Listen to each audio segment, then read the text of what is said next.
Her black curly hair reminded me of Amma's, but didn't look natural against Ms. Livingston's pale skin. Amma's soft brown skin and plain features were unlike Ms. L's sharp edges, too. But when Amma was mad, as I was sure she'd be about this, those smooth curves contorted into harsh and terrifying shapes. Something I didn't want to deal with. Ms. Livingston's eyes softened a little. "It's the first assignment of the year. You're new to my class. Keep reading. I'm sure you'll get there." She tried to smile, although it looked more like a wince. "You're gonna be late for your next class." "Okay, thank you, Ms. Livingston. I will do better next time," I said with my own counterfeit please-like-me smile.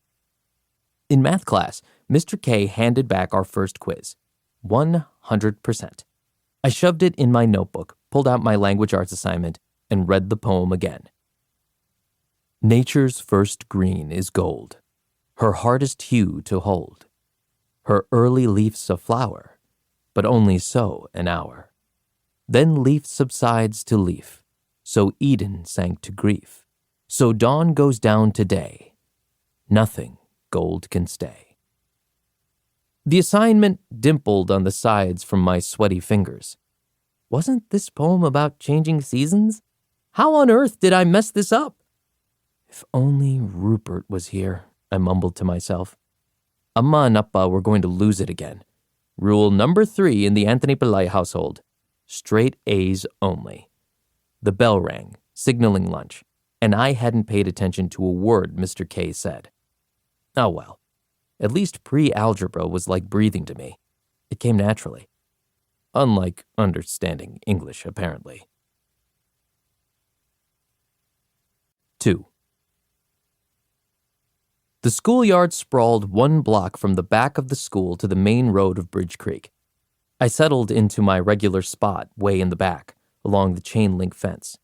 Across the street, students crowded around the line of shops like clusters of chickens, laughing and chattering.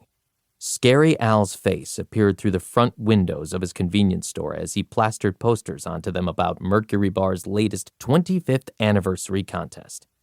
I squinted at another orange sign on his front door. Help wanted. Yikes. Who would ever want to work for him?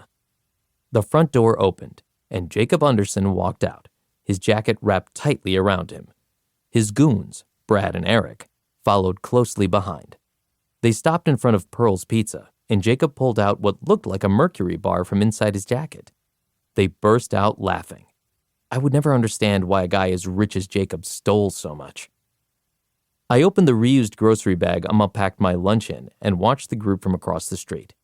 Jacob was prattling on, his arm thrown around his girlfriend Tammy's shoulder, and the cluster hung on his every word like it was birdseed. Everyone was friends with Jacob. Except me. Mindy Yu, Tammy's BFF, and the only other ethnic person in our school, stood quietly beside them. She met my eye and lifted her hand. I quickly looked down at my tin fish sandwich. There was no way she was waving at me. At my old school, I had one friend named Rupert. Well, not friend, but my closest competition. I would call him every night to figure out how hard he was studying. I would say things like, "Oh, I'm not really going to spend much time on Mrs. Johnson's project tonight," or "I think Mr. Franco's math test tomorrow will be easy," so that he wouldn't try as hard. I would also ask him questions about all our assignments and mesh his answers with mine. I wasn't sure if my interference made a difference, but I did end up winning last year. And this year, I was already losing. A 79. Just as I was about to take a bite of my sandwich, Jacob walked up with his goons. He stopped in front of me, blocking out the daylight, and my insides went as cold as my outside. He looked at my sandwich and scrunched up his face. "What's this stinky sandwich, Jay?" That also wasn't my name. Jacob didn't care what kind of sandwich it was. I knew that. His dad worked in the city at some fancy job, making Jacob feel like he owned Bridge Creek Middle School. And he did.